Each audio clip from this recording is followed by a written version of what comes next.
السلام علیکم دوستو، ویڈیو دیکھنے سے پہلے ہمارے اس چینل کو سبسکرائب کر لیں اور نیچے موجود بیل آئیکن کو ضرور کلک کر لیں تاکہ ہماری ویڈیوز باقاعدگی سے آپ کے پاس پہنچتی رہیں۔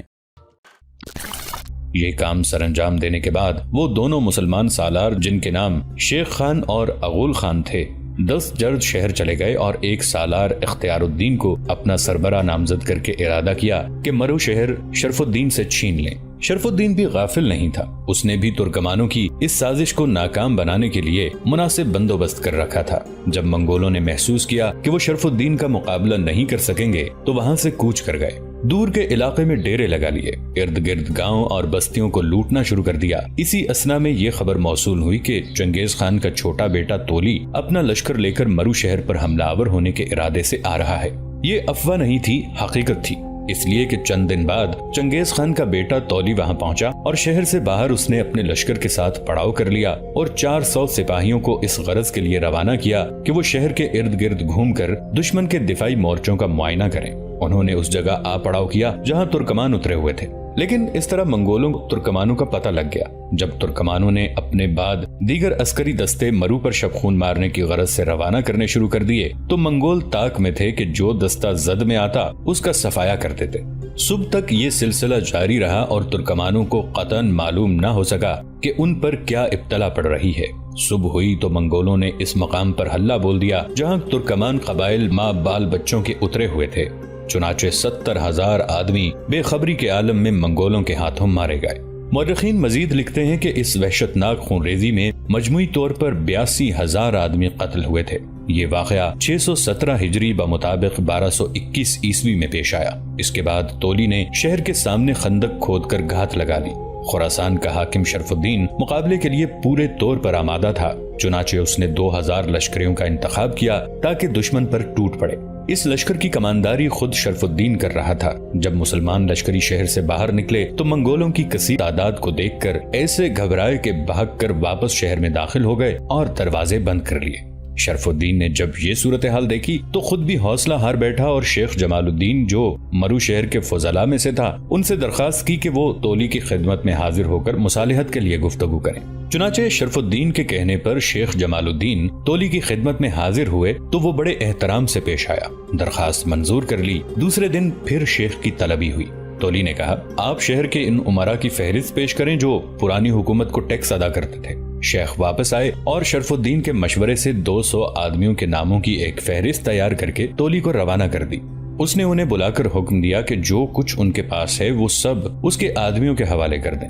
جب اس حکم کی تعمیل ہو چکی تو باشندگان شہر کو حکم ہوا سب شہر کے باہر کھلے میدان میں جمع ہوں۔ جب سب جمع ہو گئے تو چنگیز خان کے بیٹے تولی نے عورتوں کو کہا کہ وہ مردوں سے علیحدہ ہو جائیں۔ اس کے بعد اپنے لشکر کو حکم دیا تمام مرد سوائے دستکاروں کی جماعت کے قتل کر دیے جائیں اور عورتوں کا بھی سوائے چند خوشرو جوان لڑکیوں کے وہی حشر ہوا۔ کہتے ہیں کہ ہر منگول لشکری نے 400 انسانوں کا خون بہایا اور اس عظیم شہر کی ساری آبادی یعنی کم و بیش 13 لاکھ انسان ان وحشی منگولوں کی بربریت کا شکار ہو گئے۔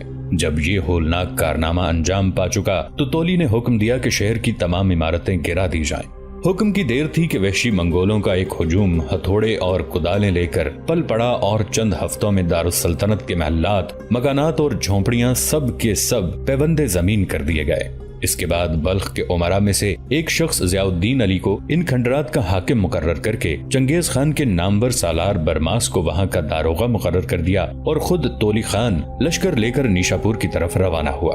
مورخین لکھتے ہیں کہ جب منگولوں کا لشکر مرو سے کوچ کر گیا تو جو لوگ تہخانوں میں چھپ گئے تھے مطلع صاف دے کر باہر نکل آئے۔ اسی طرح وہ لوگ بھی جو آنکھ جا کر بھاگ گئے تھے واپس آ گئے۔ رفتہ رفتہ ان کی تعداد 5000 کے لگ بھگ ہو گئی۔ اتنے میں منگول لشکر کا ایک دستہ جو تولی کی فوج میں شامل ہونے کے لیے جا رہا تھا وہاں سے گزرا۔ انہوں نے شہر کے بقیہ لوگوں کو حکم دیا کہ وہ منگولوں کے اس دستے کے لیے اناج کا بندوبست کریں۔ جب اس حکم کی تعمیل ہو چکی تو ان بچے کچے باشندگان شہر کو بھی قتل کر دیا گیا۔ کچھ دنوں کے بعد منگول لشکر کا ایک اور دستہ وہاں سے گزرا جس کے کماندار نے اپنے لشکر کو حکم دیا کہ جو شخص بھی ان کے سامنے آئے اسے قتل کر دیں۔ چنانچہ اگر کوئی خوش قسمتی سے پہلے اور دوسرے قتل عام سے بچ گیا تھا اب اس کی گردن بھی مار دی گئی۔ اسی اثنا میں یہ خبر موصول ہوئی کہ سرخس کا حاکم شمس الدین جو سرخس فتح ہونے کے بعد منگولوں کا ہم نوا ہو گیا تھا اس نے منگولوں کے خلاف بغاوت کر دی۔